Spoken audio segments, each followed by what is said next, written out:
Hey, I'm Reggie Ponder, the Real Critic, and this is the Real Critic Roundtable, where Black critics come to discuss, debate, and have fun. And I put that emphasis on fun because it's so much fun talking to my people about the movies. Now, we get into some serious stuff, so I'm not saying we not serious, but man, can you imagine just sitting at home sometime and be like, I got a movie to watch? But sometimes when you say I got a movie to watch, they're not always all that good. So maybe that's not fun. But I got a bone to pick when I talk about fun. And I have a friend who comes on the show pretty regularly, and they posted this just the other day about swag, swag for this movie and that kind of thing. And when I looked at the picture a little, hard, it was like gym shoes, sweatshirts. I'm not even asking for that kind of swag, right? Because I know they don't want to send the black people that kind of stuff. I just like, could I get a pen? Could I get a button? But no, so I know these people and they talking about, oh, look at the swag I got. It is so selfish. It's unbelievable. But I'll just leave it at that. Hey, I Look, just you know want. what? You know what? You got see, I'm not just posting random swag, I'm posting swag that I created. See, that's a big difference. I was part of the design team. So I was proud. You don't see me posting no swag from no FYC. You ain't seen me post nothing but stuff I create. Man, I always wanted to be a designer. I got my shot, baby. Come on. Oh, You want them Jordans. If oh I had my! a what size you wear? If I had an extra pair, I'll get you one. Just You send know you about want some them tens, Jordans, ain't man. it? All right, tens. All I, right. You know you want them Jordans, baby. Them Fatal Jordans is dope, man. uh, I'm sorry. I got uh, the shirt on now, man. I'm trying to be like you when I grow up, See, man. see, see, this Come on, stuff that bothers me. But let's get back to the show. We have joining us since he interrupted my little piece, right? We got joining us Sean Edwards. Sean, welcome to the show, What's man. up, man? Thanks for having me on the show. Sean Edwards, Fox 4 News, man. I got to fulfill a lifelong dream, baby. Come on. That's good. You And then got we have one shot at he it. got his shot. He One said, shot at it. I'm not gonna miss my shot. That's No, right. not at Uh, all. Not at all. we got my friend Katia Woods in the house. We missed her last week. She took the week off. Katia, welcome back to the show, and hope you're doing well. Thank you. Nice to be back. Excellent, excellent, excellent. So we got a lot to talk about, and what I do for the show, you guys, just a little behind the scenes, is I put a list together, say, hey, these are the things we're going to talk about, and I put the topic that we're going to talk about first last. And let me tell you why I did that. Is I put it last because I'm like, it's the most important topic, but I know why my teammates said let's put it first because Yeah, it's the most important topic. So yeah, got to. got it, really feel that as well. So unfortunately, we had a death in the family, Mm, and that death in the family it hurts. It's somewhat shocking given the fact that this person just released her memoir, and we were really excited to get this extra piece and learn from her. This is our discussion about the life, the legacy, the impact of Cicely Tyson. I didn't get a chance to meet her, but I have a feeling that Katya and Sean probably had a chance to talk to her or meet her. If you guys have, let me know. no, of course. It was my honor, my pleasure. I'm an old cat. I've been around for a while, so I've had a chance to sit down with Cicely on several occasions. But it's beyond that. Man, I mean, this is one of those where it's so hard to start. Like the That's jumping point is like it's really hard to figure out where you began. I'm gonna take it to my entry point first. My entry point was with my mother. The reason I do what I do is because of my mother. I mean, she was a huge lover of movies. I mean, we went to the movies every week. Growing up back and forth between Kansas City and Princeton, New Jersey. That's what we did. That's what we did on the weekends. When I was in New Jersey with my grandparents, in Kansas City with my mom, and of course, one of the actresses that had a huge impact on my life was Cicely Tyson. And it's kind of funny. My favorite Cicely Tyson story is there's there's more than a resemblance between younger Cicely Tyson and younger my mother. And I remember one time we were at a Baskin Robbins in Princeton, New Jersey, and these group of people actually thought my mom was Cicely Tyson, and she didn't have the heart to tell them that she wasn't.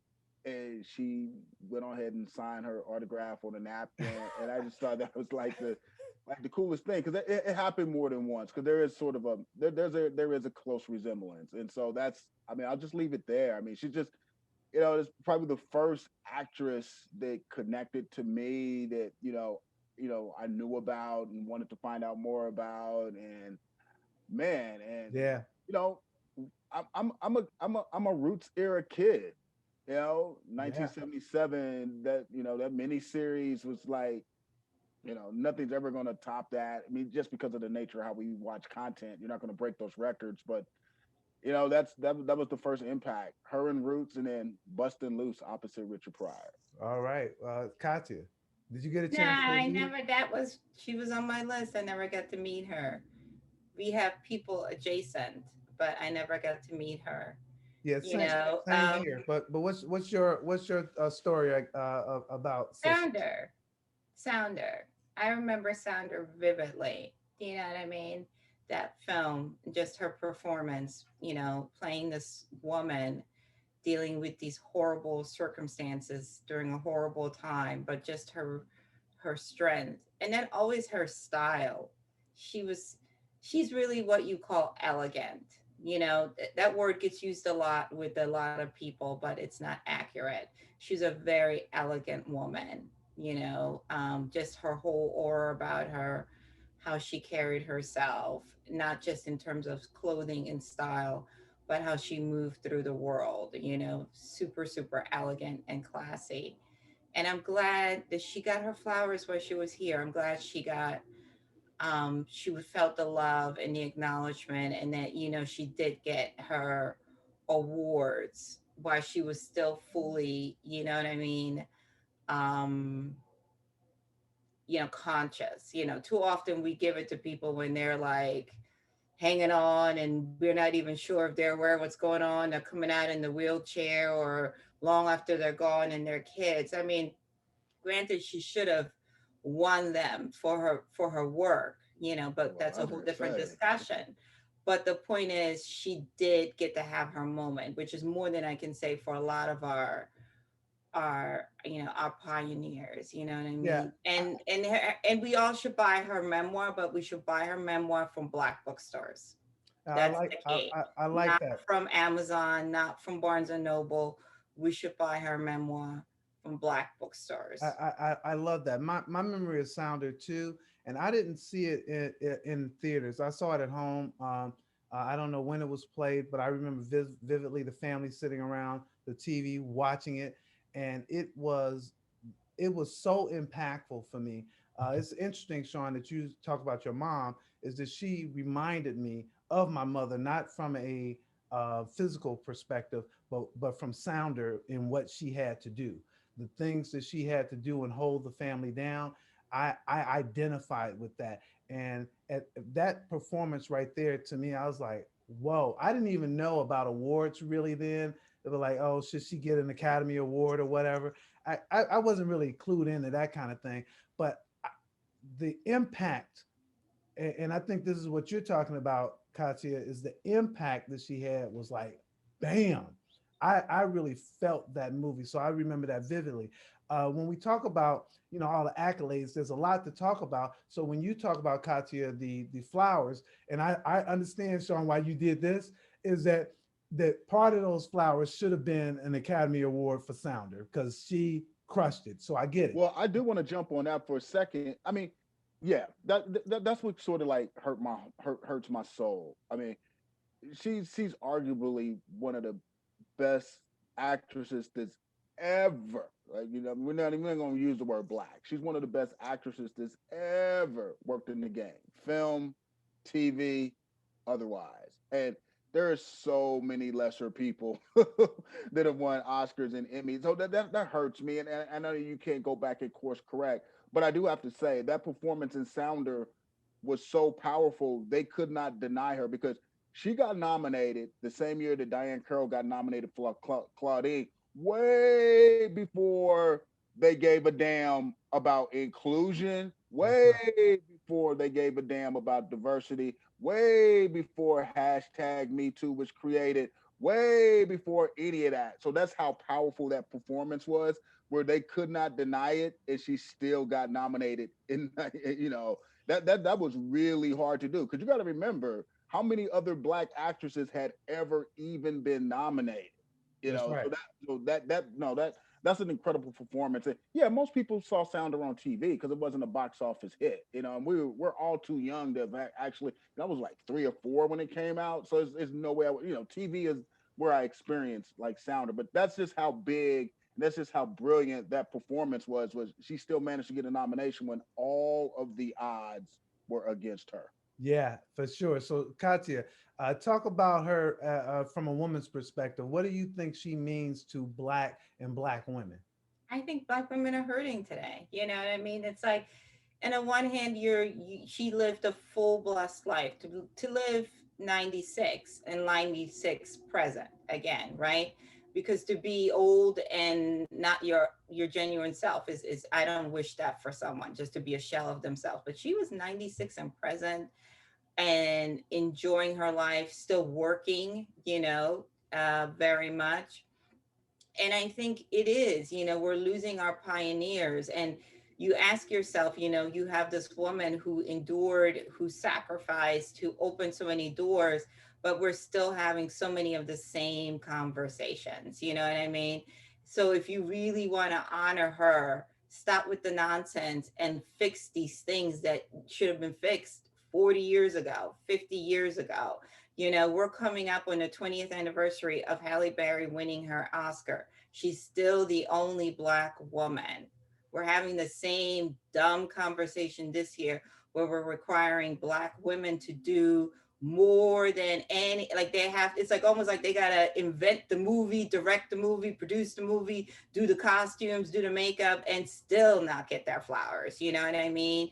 The conversations that we're having, if we really want to honor her as a Black woman, just as a pioneer, period, fix these wrongs. You know what I mean? Acknowledge the racism, the sexism, the xenophobia, all those things that allow this industry to really be the things that it claims to be. And, again, to see someone that looks like that on television playing so many different things. And the thing I love about her too, she never played beneath her. She would not allow them to put her in a Yes, box, which that's is right. really hard because, roles for Black women are scarce. Roles for Black women over 40, over 50, over 60 are super, super scarce. But she could have sold out and played a whole bunch of foolery, but she just refused to let them put her in this box. And she also had, I mean, a lot of it because just as survival, a very versatile career: stage, television, film. And again, not a lot of people can do movies, and a lot of people should not have no business being on anybody's stage. And just the idea of her and James Earl Jones, being in their mature, Oh young, my goodness. mature, doing this play. So, thinking of him, thinking of her peers, and, again, I mean, let's celebrate her. I know it's sad, but we also have to remember she got to live life on her own terms, which alone is a gift. I love that. I love that. I'm gonna make a word, and then Sean, I'll give you the last word here. But a couple of things that I just want to mention that we've talked about before, because and you kind of touched on a little bit, Katya, is the fact that she had some roles later on in life, and we've talked about how Tyler Perry reached back and got a lot of these iconic people, and I was so happy to see that. So I don't care. I mean, we always get these caveats about Tyler Perry. I don't care if you don't like his work or whatever, and I don't.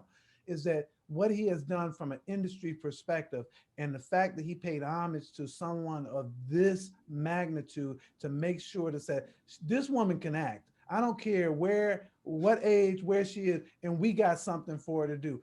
And in the family reunion one that she was in, that speech was powerful. She was talking to us. She was saying, "Hey, this is what you guys need to do, young people." And I was like, me and Tyler slipped that in there. That was really great. But Sean, last word on it. No, you make a great point. I always salute Tyler Perry for that. And not all of his movies are bad. He's got a couple. So Tyler Perry's all right. But yeah, I did love the fact that he reached out to legends. I love the fact that he named one of his sound stages after her while she was still alive. No, Tyler's a genius. He, in his own right, he does some great stuff. But let's not go without mentioning the autobiography of Miss Jane Pittman, which was a TV movie.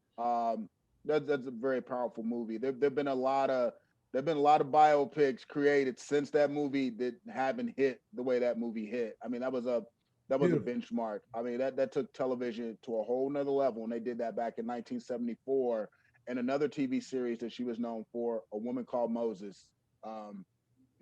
She captured Harriet Tubman in a way that hasn't been done yet. See, this is tough, man, because the whole show it would have to be about her. You could. But we need to give this a considerable amount of time, because that was one of the things I was disappointed with when the announcement was made yesterday that she had passed. Was the national channel? I mean, she had a minute 30 on CNN.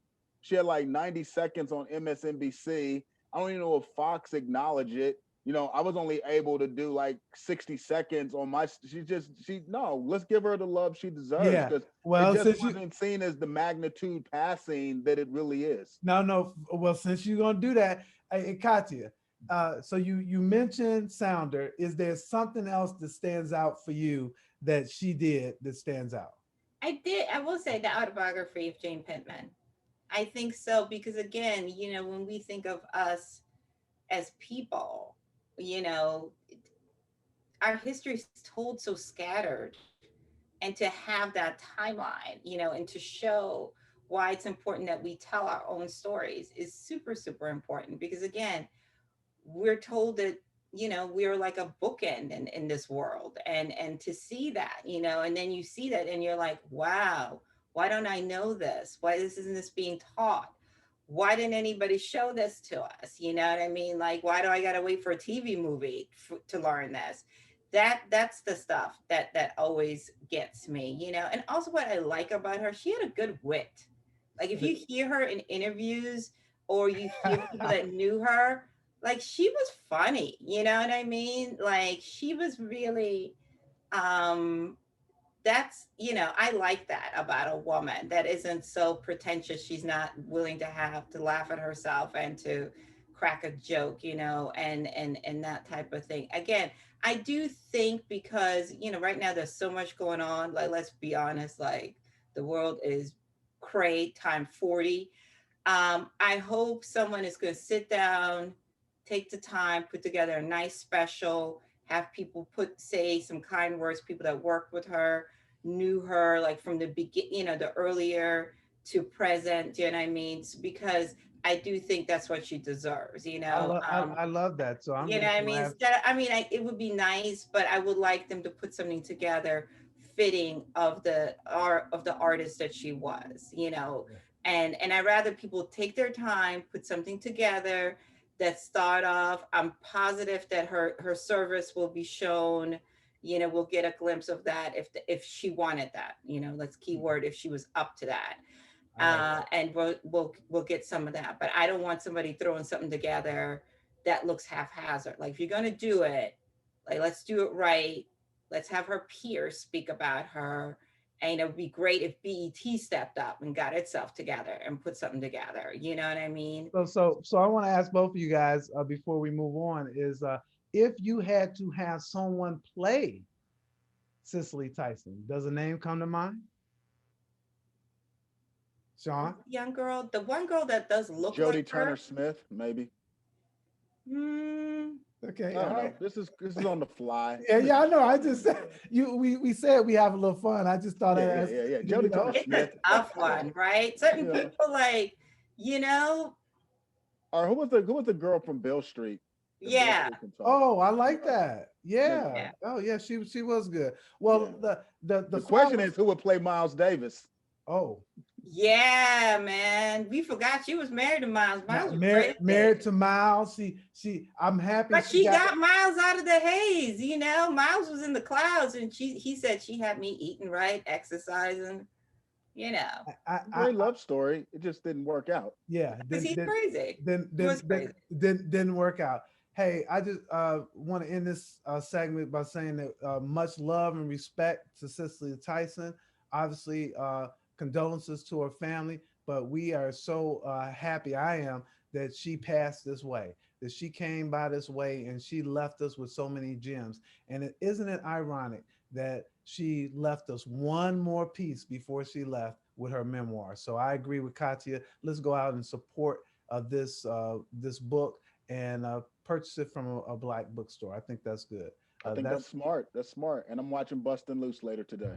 there. There we go. That There we movie's go. great, man. That's a really I, underrated movie. I think though I can't even lie to you. I know I don't want to cry, but I think I'm gonna go back and watch Sounder for real. Oh Uh, Jesus, and we're really gonna be crying. I think I'm gonna do it, man. I think I'm Yeah, gonna you do it. have to. Oh, You have to. feel. The feeling I remember my family around the TV. We had and it was a we didn't have the color TV at that. We didn't have one, and we were around this black and white TV watching this thing, and it was impactful. So No, it really was. it, So was the last 5 minutes of the autobiography of Miss Jane Pittman. I watched the last 5 minutes of that, yeah, I where see. she You talking walks to about the water crying? fountain. Yeah, You, you that's an talking about iconic scene, man. That's a whew, you talk about crying. so much, so much, so It much, is man. what It's it just a is. All right. sad day. It's a sad day. Very very sad day. We won't forget her on this show. We won't forget her on this show, you guys. So while we're moving on, we're not forgetting. All right, you guys. Moving into talking about a few movies. Sean. So firstly, Katya, did you see the dig? I'm sorry, Did you see the dig? I did not see the day. Let's So skip it then. so no. But here's what's interesting, is that I just need to let y'all know what happens behind the scenes. I got people that be like, "Hey, let's do the dig," and I'm like, Well, it's opening today. I mean, or available for streaming on Netflix I, today. "Yeah, I understand what he talking. See, I understand what he's talking about." So I'm like, "Okay, let me watch the dig." It's nobody saw that anyway. Moving on. So our first movie, and I'm It did star Carrie Mulligan. I mean, everybody's raving about Carrie Mulligan and Promising Young Woman. I mean, it's yeah, just good to see the juxtaposition of yeah. what she did in that movie and what she did in The Dig. Yeah, Yeah, I'm actually halfway through, Sean, and I'm actually gonna watch. Actually finish it. Actually, yeah. 20 years ago, The Dig would be the Oscar front runner. I'm halfway through, and it's keeping my interest actually. So Yeah, it's not bad. It's not uh, bad. all right, with that, let's talk about Katya. Can you tell us about the little things? Um, I didn't hate it as much as everybody. You know what I mean? It's basically, it's three characters. You have a disgraced detective who's now a police officer. You have a new hotshot detective, and then you have an alleged killer. And the story is we more or less where the disgraced detective and the hotshot detective hook up to try to catch this alleged killer. That's basically the premise of the film. And so, since you said you didn't hate it like a lot of people, what are your thoughts about it? You like this one? My issue is not. I liked Denzel's character and I like their relationship because this movie is not a who done it. It's basically more about the men that solve the crime and how it affects them to the point that it can mess up your life because you become so consumed with it. My issue is with Jared Leto. I just did not buy him as a he was the stereotypical creepy white guy in the window. Do you know what I mean? I need my killer to be, or Wow. alleged killer to be a little bit more not so obvious. I like their attempt, but the execution wasn't there because you need that third piece. If you're gonna have these two guys that are so intense about their profession, you need someone worthy of going after, or at least make the crime Ooh, more like, you know what I mean? Make the crime more intense, you know what I mean? And I that do, was the failure. I do, But but this is what I. it's like they started off with a good idea, and I don't know if he ran out of pages or ink, but that's when it went south. You know what I mean? Yeah, All these movies work because you have a nemesis that is somebody that you're like, we need to get them. I can't wait. Or how are you going to get them? You know what I mean? It's just, Jared was just a greasy, creepy white guy. See, the where I disagree with you is that for me, Jared was the only character was that was interesting. I, and I think it's in the writing. I don't think that there was anything wrong with Denzel or Rami and what they did in terms of trying to act. I just don't think. I think that the story didn't have it. There wasn't that meat. There wasn't enough fireworks. There wasn't enough anything. I actually bought Jared's character in this, but I just didn't buy the movie. Sean. Get out of here.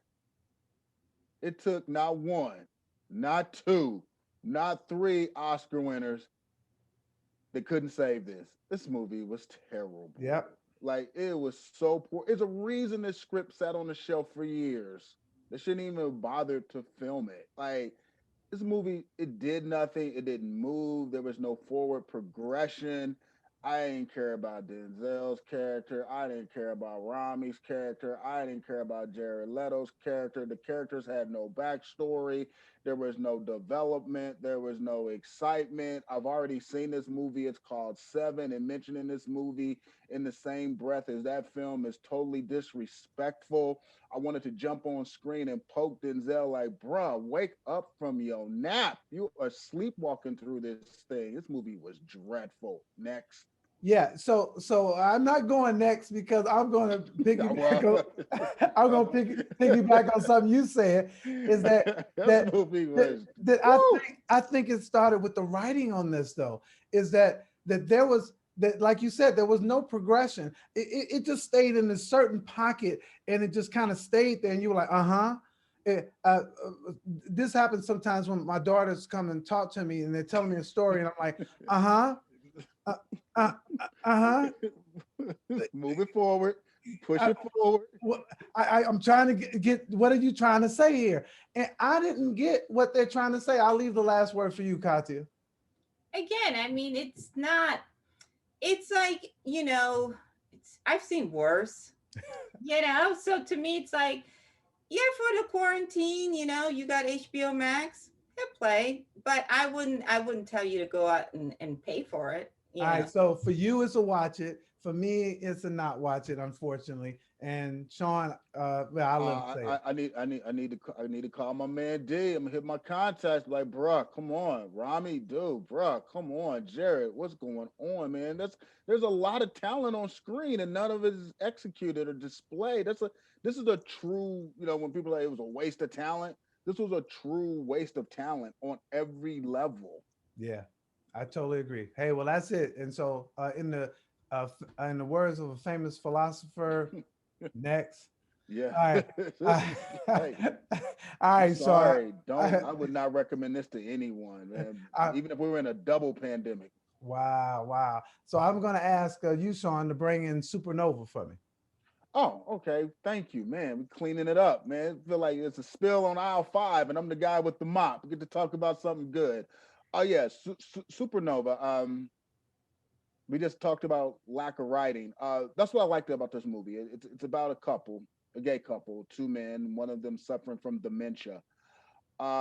It's basically they go on this like sort of road trip, and as the story plays out, you can kind of tell that this trip sort of is going to signify their final moments before the dementia kicks in and just wipes everything away. I just like the way that this film gives dignity to that disease and how it plays out. I like the way this film gave like very quiet dignity, to the power of love, regardless of the fact they're a gay couple, straight couple, whatever. We're not really focusing on that. It's just like, look, these are two people in love. They're dealing with a very complicated situation. They want to enjoy the moments they had. And then, like we spoke about with the last film, how are they going to push forward and deal with this while maintaining everything that they built together? And this film did a very poetic and beautiful job of doing that. Katya. And it's also a master class in acting from Colin Firth and Stanley Tucci. So. See, I was going. No, go ahead, Katya. I got something to say, but go All ahead, right. Katya. I really love this film. I love both of their performances. I love that, you know, you can tell these two have been together, I believe 20 years. the love that they have for each other, the rhythm, conversations like in the car, he wants to use the GPS, the other one wants to use the map. That reminds me of my husband and I, where I'm like, just use the darn GPS. Why do we got to get lost? Why do we always got to go through this, right? Say about the speed. Like we all have conversations like that with our partner. The dread, because you love someone and you know that they're slowly passing away. It's just beautifully shot and beautifully acted, and it's sad. Oh God, is it sad? But it's worth watching. You know what I mean? I think if this was not such a packed year and all this other thing, this movie could have made some noise because the performances are beautiful. But I do recommend this. Especially if you've lost someone, this will give you a little boost. So a couple of things for me. The first thing is that this is definitely a love story, and I'm glad, Sean, that you said. Well, I was going to say this. It doesn't even matter that they're gay. This is a love story about a couple who are really trying to figure out what they're going to do next and what are their next steps. And I do think it's beautiful. I think it's sad. I think it's all the things that you guys said. Now I love Stanley Tucci, by the way. I just like the way he acts, and I think that what both of them did here was really a good job. However, I didn't love it as much as you guys. There was something about it that, while personal, it might have just been too personal. Is that I wanted to know a little bit more about these people, and I understood why they were keeping stuff like secrets and things close to the vest. But I think in doing so, at least for me, um, I didn't connect with them as much as I would have liked, because I felt that the story was important. I felt that the love was important. I felt that the subject was important, but I want to feel that they were important, and I didn't feel that as much in this film.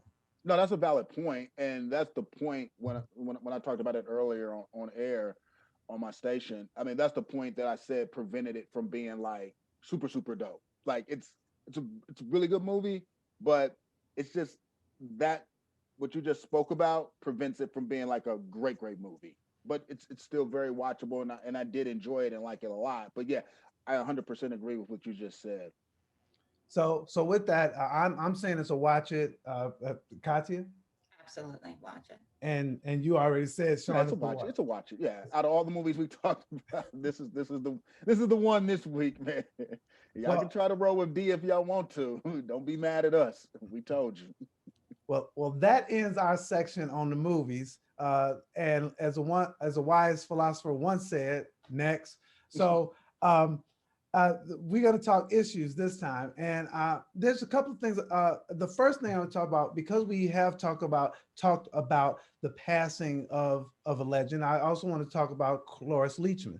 Is that Cloris Leachman also passed away? And I want to tell you, for me growing up, that character of Phyllis that she played in Mary Tyler Moore was the most annoying character ever. I could not stand Phyllis, but I thought that Cloris Leachman, I mean, when she came in, she stole the scene. I mean, she took the screen and she did that.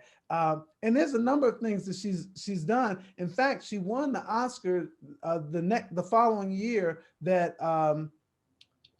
Cicely Tyson was nominated. She won.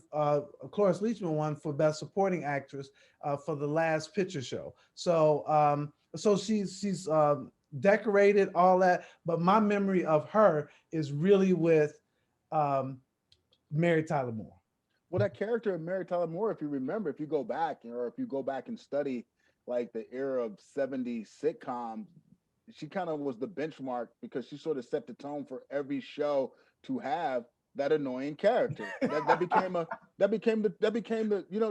the trope until the annoying new kid took over in sitcoms. But that set off an avalanche of annoying characters in sitcoms. But no, she was a versatile actor. She was brilliant. That I loved her in a lot of different things. But like you mentioned, she did have that opportunity to snag that Oscar, which, man, I wish Cicely Tyson had the opportunity to do. But it just shows you. There you go. Uh, Katya, any thoughts? She had such a fun, long career. Also, someone that played everything and everyone. Television, movies. One of my favorite is in Spanglish. When Tia Leone comes downstairs and she goes, "Mom, are you drinking?" And she goes, "It's 5 o'clock somewhere." That's right. You Everybody know what uses I that mean? line. I mean, it's just she. Some people just have natural timing, and she's one of those. And again, another woman that worked way up. She was in American Gods, worked up into her 90s, So just really haven't just got a little fun, more fun Yeah, last night. you're right. Those two women are up there holding court in a good way. You're right. They're out there having some fun right now. You take somebody like her with 8 Emmys. I mean, you talk about being in a whole lot of different things. She was in Malcolm in the Middle. Um, Everything. right. You start Fact of naming. life, Right. You start naming. You like, Dad, Cloris. And I heard from somebody that she was the first mom on Lassie. She might Was have she? been. I mean, yeah, That she was Oh, probably. the but first. that's That she was the we first gotta mom go on back now. Lassie. So, It makes sense because of her age. Yeah, she probably was. So I'll go back and research that. so hey, just wanted to make sure we pay tribute to her as well. And then I'm moving on. So John Boyega is going to join Robert De Niro in a Netflix heist film, which is Formula. Thoughts, you guys? Congratulations. That's about all I have to say. Great. He's a great actor. He has nothing left to prove. He left it all on the floor, on the table, however you want to say it, in the Small Axe film Red, White, and Blue, where he showed out. I mean, he's a gifted young man, but I've been a fan of his since Attack the Block. So every new project he lands, I'm excited to see what he does Yeah, with it. I'm excited for him because obviously because of the backlash. I already liked him because Yeah, I like him a it's lot. really interesting that you said Attack the Block. I think I saw Attack the Block when I was in London, and I was like, oh man, this is so good. I thought it was so good. I mean, it kept my Great attention, movie. and I was watching it with one of my daughters, and I didn't even know who this young man was. No, no, no one did. Yeah, he's So I really thought he did a good job there, Katya. No, I'm happy for him because they really try to end my dude. You know what I mean? The bros, but he's currently I believe he's in Atlanta shooting a film with Jamie Foxx, and good for him. Success is the best revenge. People try to come for you, keep seeing your face on that screen. And he's talented. It's not like he's just getting jobs because he ain't got ish to do. Like he really is talented. Absolutely. And then Sean, you had another issue. Moving on to our next issue, you had another issue that you want to talk about that you put on the list, and I actually don't remember which one that was. So I'm going to look that up and move to this issue on. Do you? I don't have Sundance credentials, y'all. So y'all got Sundance credentials. Give me some. Break some news. Tell me something. What's going on? What movies y'all watching? Oh, I mean, as much as it annoys me sometimes being on that mountain with the altitude, the bad food, shuffling from one place to another. I miss my people. I miss my buddies. I miss being in that theater and last night watching that opening. So I saw two films last night. I saw Coda, which is about a deaf family with a hearing enabled daughter. Beautiful film. And I'm thinking like, man, we'd be in Eccles, we all be doing the communion, and this filmmaker and everybody would get their flowers. But what I love, and then also the Summer of Soul, which definitely deserves to be with communion. Black people, we should have been together. What Questlove with that movie about the Harlem music festival and just all of that music, like that's us as kids, that's our parents. What he did there is so beautiful, and we would have been like singing along and stomping along, and the after party would have been all of that.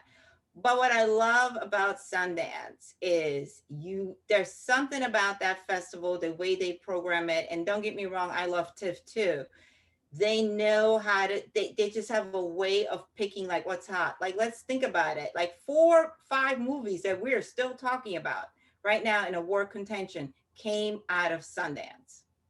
Every year we have at least 4 or 5 movies that come out of Sundance, which shows you that small filmmakers, that narrative type of filmmaking still speaks to an audience. I love my blockbusters, but those intimate stories, that we movies that we may not think about going to see if it wasn't at a festival, is really important. And also to let smaller filmmakers know, like, hey, there's an audience that wants to see your stuff. There's an audience that connects with you. You're not, I know studios are telling these guys, no, nobody wants to see that. Well, audience is saying differently. We still have 2 holdovers from last year's Sundance, Zola and 9 Days, phenomenal films that are dropping this year. And that's the thing. It sets the tone for what we can expect, or what type of movie year we're going to have for those types of films. That's what Sundance does. And Sean. also the Oh, networking, just seeing each other. It's the first festival I think a lot of us see each other.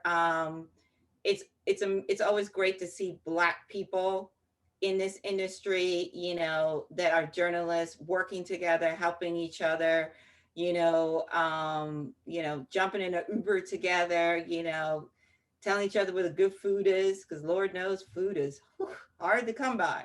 But it's what I miss, you know what I mean? I would give anything to be in line, to have my snow boots on, and to be shoveling to my next screening. So yeah, it's happy to do it from home, but it's not the same. Sean, Sundance. Yeah, it's a little different for me. Yeah, it's been fun watching like the 25-year progression from how it was 25 years ago to how it is today. But I've actually flipped sides. So now I'm on the because I'm working for Hidden Empire, so we're on the acquisition side. So it plays out a little differently than on the journalistic side because we're actually trying to expand and not officially, but unofficially, maybe looking to maybe acquire a couple of titles to kind of like expand what we're doing at Hidden Empire Film Group. So it sort of plays out a little differently, but it's kind of fun to have experienced like going as a like I've actually had 3 phases where I went as a journalist. That was cool. Then I went because Africa had a couple of events back in the day, and now on the Hidden Empire side. So it's a yeah, it's an important film festival. It was crazy back in the day when it was all that free money floating around. A little differently now because in order to execute, you just don't know what the landscape is going to look like in terms of theatrical and in terms of streaming, and the value of a film has changed so dramatically. But it's just fun being on this different side. So my question for you, because Katya gave me everything, I would have asked her. I would ask her, hey, where you gonna go eat? What she told me all that stuff. Well, it was different when I was rolling with Hidden Empire. We didn't have to worry about that because the food came to us. I heard So, I so heard we ate that. well. Yeah, we ate. And when we did events with Africa, it was all about the food. But I mean, yeah, when you're a journalist, I remember back in the day, it was a little bit of a struggle. But yeah, it's all different.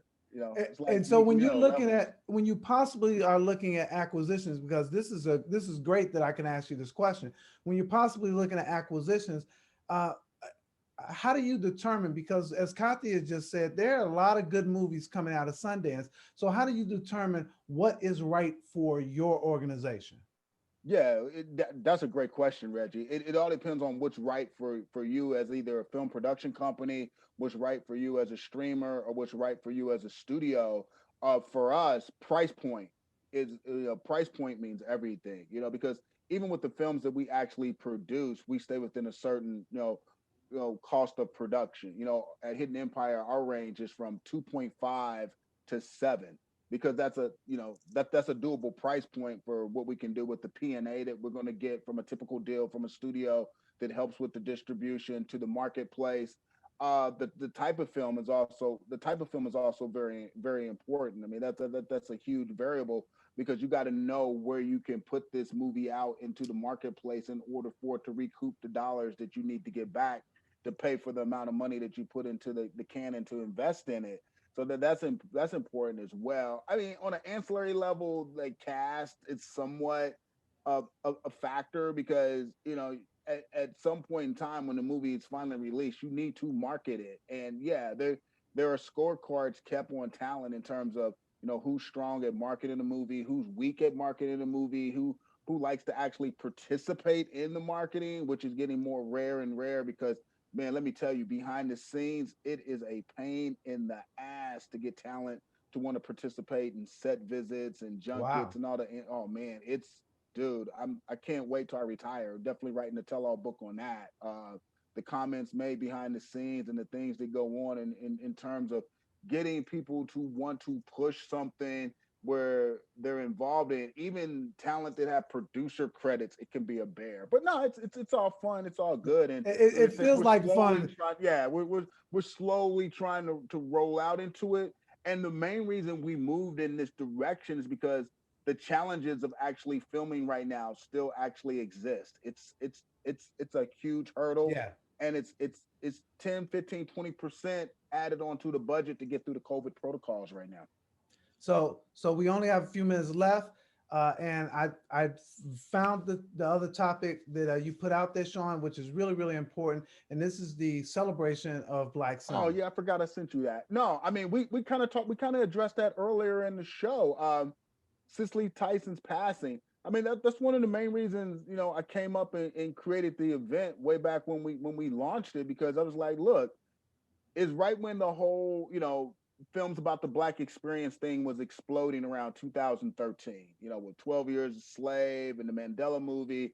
It was just a big year. But you got to remember, back in 2013 there wasn't a lot of noise about this, and so I just like, we gotta show some love and pay some respect. And I'm glad we're doing an event like this because like the Lifetime Achievement Award this year goes to Delroy Lindo.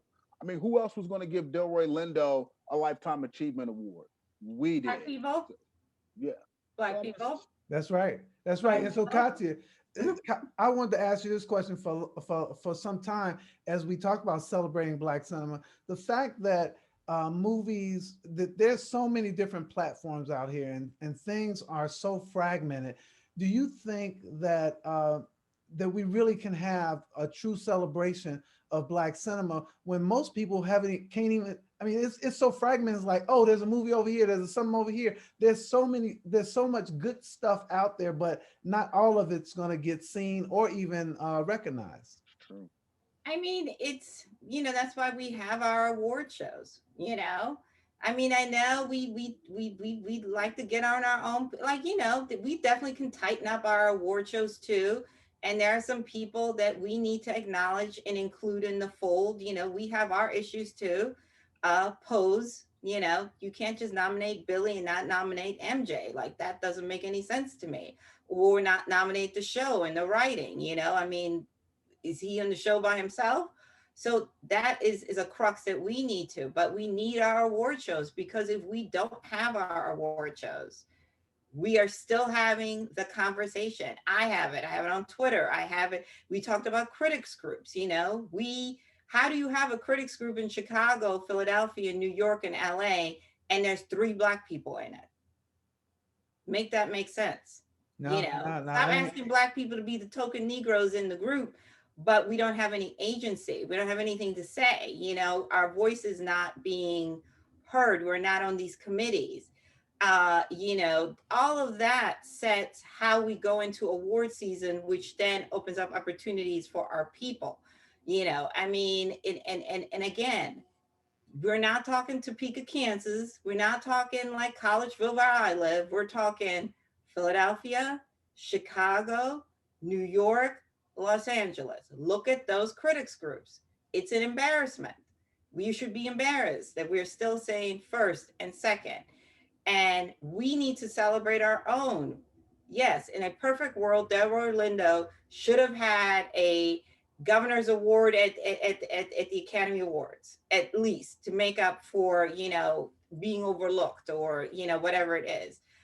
Well, But it's not happening. So we got to take care of our own. And, we do also got to be better as Black people. We can have more than an award show, but we don't got to be competing with one another. We can Go to the Image Awards, celebrate each other. Go to the ABFF honors, celebrate each other. Go to Hollywood, Essence in Hollywood, celebrate each other. It isn't about who's got the best shrimp cocktail, because at the end of the day, um, our people need to be acknowledged. And if we focus more on that, then kind of like doing some of the foolery, we also would be a little bit further ahead. I love that. I know That's we got to great. That close was out, great. Sean. I know. I'm just sad, Reggie, that we got to do the celebration of Black cinema virtually, man. Because man, I just wanted to solve. I mean, Who's last hosting? year, Bevy Smith's hosting this year. But last year was great because we had struck a deal with Netflix and they flew in 120 people, man. So I was looking forward to this year so we could hang out in person. But next year we'll get to hang out in person. Yeah. But God it premieres, willing, yeah, it premieres that virtually. vaccine rollout work, we will be able to be in the same room again. Yeah, we will. But this one this year premieres virtually February 2nd. The TV premiere is February That's 6th. Tuesday, Yes, February Tuesday, February 2nd. And then the What's the 6th is time on that, TV. man? It's virtually, I think it's 7 p.m. Pacific time, and then All it right. rolls out on Saturday, February 6th on KTLA in Los Angeles. And then from February 7th through February 18th, it'll be available on all the Nexstar stations across the country. It's 197 Nexstar stations, and I only know 3 of them. That's all KTLA, right. WGN, and the one that owns our station because they saw my check. But That's all other than right. Well, that, look, that's our show. I want to thank Katya and Sean for coming out. I do want to say that it is so much fun to be able to have these conversations. I started this thing because I usually talk to myself, be like, Reggie, you like that movie? No, I didn't like that movie. Did you like Stanley Tucci? But now I don't have to do that anymore. I got friends, and that's our show, and we'll dope see you show, again man. next week. Rest in peace, Cicely Tyson, Miss Jane Pitman forever. Yeah.